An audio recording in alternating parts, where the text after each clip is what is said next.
Всем привет!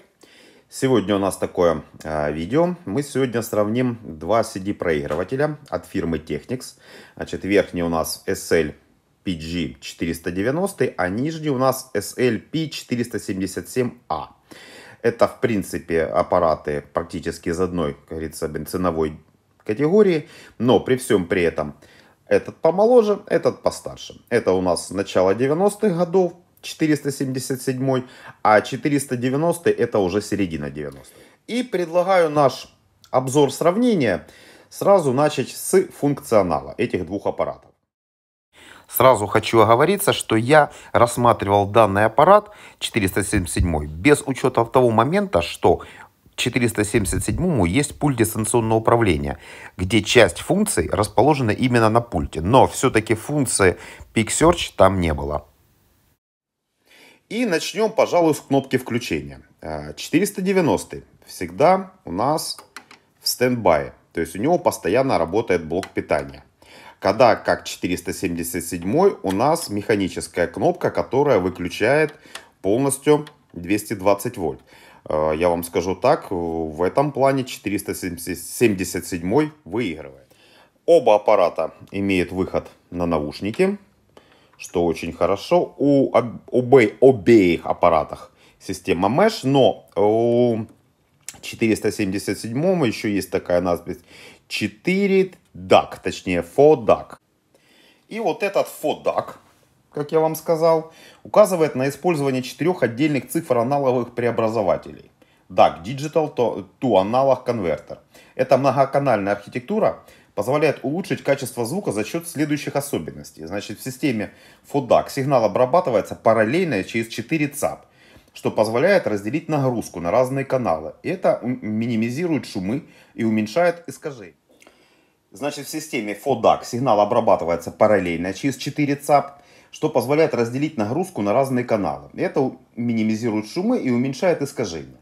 Также шумоподавление. Технология MASH использует принцип формирования шума. Но MASH у нас и тут есть.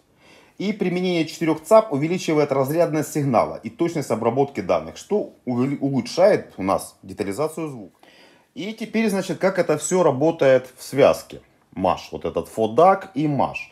Значит, вообще MASH этот метод сверхдискретизации и управления шумами в цифровом сигнале. Она позволяет достичь высокой разрядности, например, эквивалента 18 или 20 бит, даже если используется однобитный ЦАП у нас. А 4 DAC помогает распределить нагрузку и устранить остаточные шумы, возникающие на этапе переобразования. Преимущество также этого 4 DAC, значит, это у нас улучшение соотношения сигнал-шум, меньше гармонических искажений и более точная передача звука.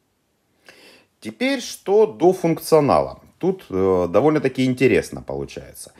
Чем-то выигрывает 477, чем-то выигрывает 490. Но давайте разбираться. К примеру, рандом воспроизведения в 490 есть, в 477 нету. Кнопочка Time Mode, которая показывает нам, сколько у нас осталось времени до конца композиции, сколько осталось времени у нас до конца диска.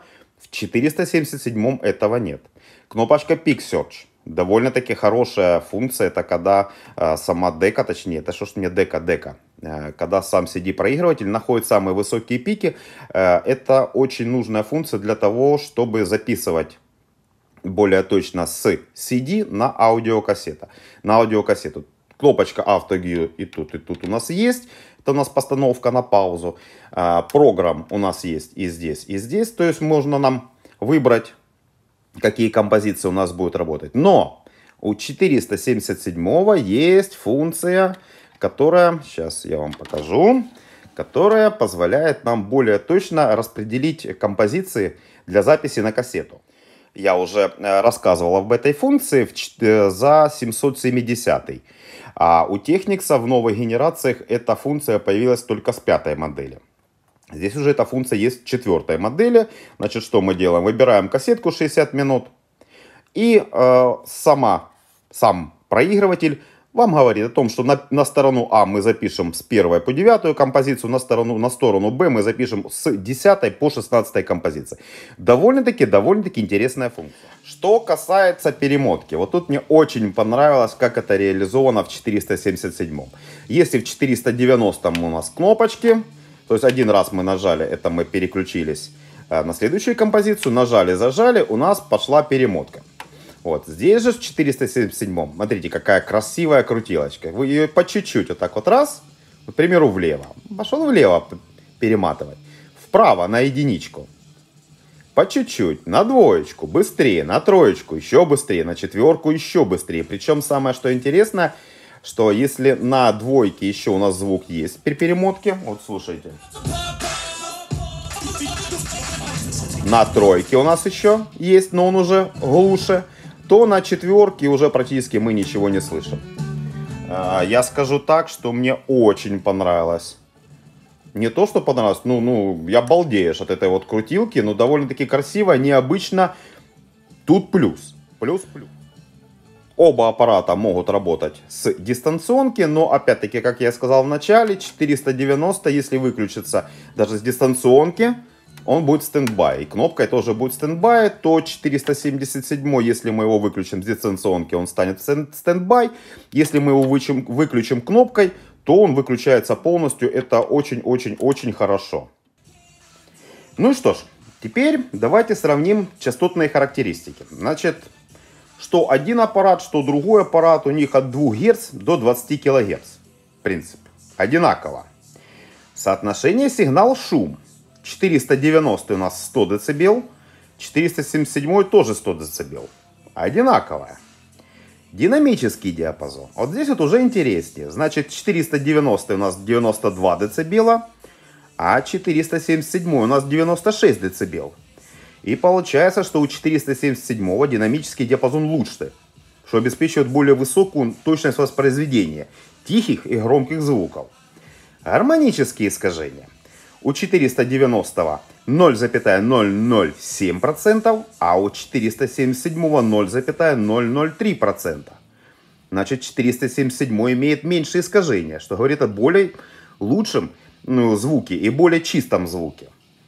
Значит, ЦАПы тут понятно, за ЦАП мы уже говорили. Выходное напряжение, что там у нас 2 вольта. Выходы на наушники 32 Ом, у нас все одинаково. Значит, размеры. В принципе, размер практически одинаковый.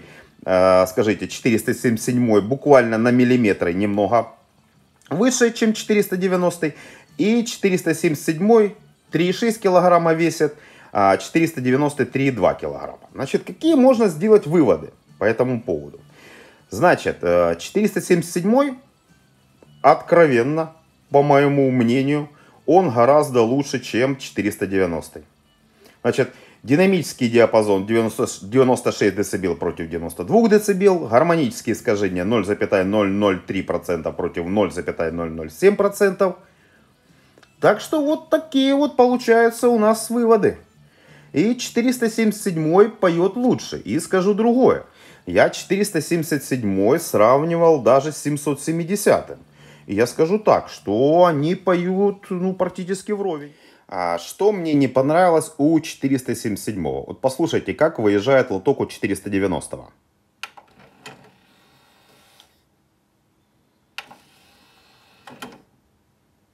А теперь слушайте, как выезжает лоток у 477.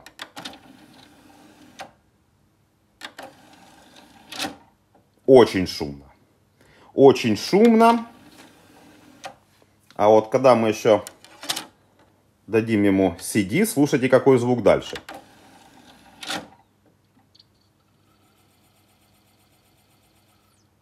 Довольно-таки он шумный, то есть довольно-таки шумно работает сам привод.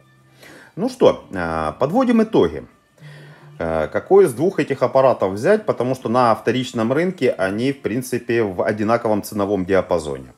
Скажу так, откровенно, если вы не хотите записывать с CD на кассету, я советую, естественно, 477. Он будет петь лучше. красивее и лучше.